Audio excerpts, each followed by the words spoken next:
Surprise. ये किस लड़की के साथ हो रहा है? ये मुझे धोखा दे रहे हैं? जैसे ये एक्सपेक्ट तो नहीं किया था मैंने। मतलब मेरे फौज में जाने के बाद मेरे पीठ पीछे ये सब कर रहे हैं। पर ये लड़की है कौन? शिखा को पता होगा, मैं उससे पूछूं। शिखा, शिखा, जल्दी उठ। भाभी आप कब आए? अरे मेरी छोटू, पहले तो मुझे एक बात बताइयो, बिल्कुल सच सच, तेरा भैया का किसके साथ अफेयर चल रहा है? अफेयर? वो भी भैया का? नहीं भाभी, ऐसी कोई बात नहीं है, भैया का कोई अफेयर नहीं चल रहा। देख मुझसे झूठ मत बोल, अभी मैं उनके कमरे से होके आई हूँ। तुझे पता है किसी लड़की के साथ पैर पे पैर रख के सो रहे हैं वो? क्या भैया? हाँ चल तुझे दिखाती हूँ। अरे पर ये देख, भैया इस लड़की के साथ सो रहे हैं? भाभी आज से पहले मैंने किसी को नहीं देखा था ऐसे सोते हुए भैया के साथ, पर ये भैया आपको धोखा दे रहे हैं। हम रुको, भैया से मैं बात करती हूँ। एक मिनट रहने दे, अब जो भी सच्चाई है ना तेरे भैया की वो अपने मुंह से ही बताएंगे। चल बात। सही कह रहे हो आप, चलिए।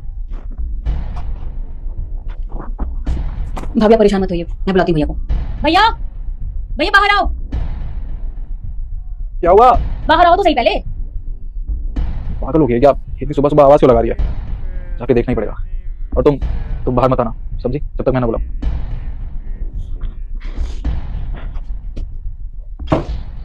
क्या हुआ शिखा, तुम क्यों इतना? अरे रिद्धि, तुम कब आई? मुझे बता दिया होता, मैं तुम्हें लेने आता था। नहीं निखिल, तुम कैसे लेने आते? तुम्हारे पास तो टाइम ही नहीं है ना। ठीक कैसी बात कर रही हो? भला एक पति के पास अपनी बीवी के लिए टाइम नहीं होगा? अरे मेरे पास तो तुम्हारे लिए टाइम ही टाइम है। नहीं, किसी के लिए तो आपके पास टाइम है, जिसके साथ आप अभी सो रहे थे। रिद्धि ये क्या बात कर रही हो तुम? क्या कह रही हो? मुझे कुछ समझ नहीं आ रहा। शिखा, देख रही हो अपने भैया को कितने भोले बन के दिखा रहे हैं मेरे आगे। अभी किसके साथ सो रहे थे बेडरूम में? मैंने सब कुछ देखा है। देखो, जब तुम्हें सब कुछ पता ही चल गया तो अब तुमसे सच्चाई छुपाने का कोई भी फायदा नहीं है। वो मेरे बेडरूम में मेरे साथ मेरी ऑफिस की एक देकर इग्नोर नहीं करना। इस बार जो भी एग्जाम में पास होना चाहता है मैं पास कर दूंगी, लेकिन आपको भी मेरा काम करना होगा। तुम्हें इस चैनल को सब्सक्राइब करना होगा, वीडियो को लाइक करना होगा और अपने सच्चे दोस्तों को शेयर करना होगा। और जाते जाते कमेंट में सरस्वती मान कली है, इसका नाम शालू है। तुम्हारे पास तो मेरे लिए टाइम ही नहीं था। तुम वहाँ फौज में थी, मैंने तुम्हें कितने फोन लगाए पर तुम हमेशा बिजी रहती थी। तो बस मुझे भी तो कोई चाहिए था ना जो मेरा ध्यान रख सके, मुझसे प्यार कर सके। वो मेरे ऑफिस में काम करती थी और धीरे धीरे हम दोनों करीब आते और हम दोनों को प्यार हो गया। शादी के 3 साल बाद तुम्हें टाइम की याद आ रही है? हाँ, और एक बात बताओ, तुम्हें तो अच्छे से पता था ना कि मैं फौज में शादी से पहले से थी। तो मेरी जिंदगी क्यों बर्बाद की? अगर मुझसे प्यार नहीं था, मुझे शादी नहीं करनी थी तो पहले बता देते।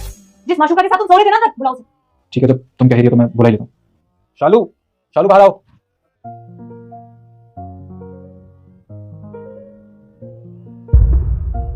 रिद्धि यही है वो जिससे मैं प्यार करता हूँ। तुम्हारे पास तो टाइम ही नहीं था मेरे लिए, पर प्लीज तुम बुरा मत मानना। एक बात बताओ, तुम्हें अच्छे से पता है ना कि निखिल शादीशुदा है, फिर भी तुम इस घर में आती हो? हाँ, इतनी आग भरी तुम्हारे अंदर। शिखा, एक काम करो, पापा जी को बुलाओ, सारी सच्चाई उनको बताऊंगी मैं।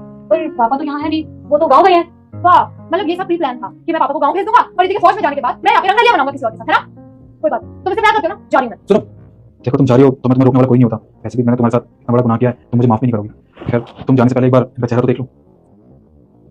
सरप्राइज। सरप्राइज? सॉरी भाभी, ये सब ना भैया की प्लानिंग थी। उन्होंने बोला था क्या पाओगी तो आपको सरप्राइज करना है। मुझे कहा था एक्टिंग करेगी, तो मैंने कर दी।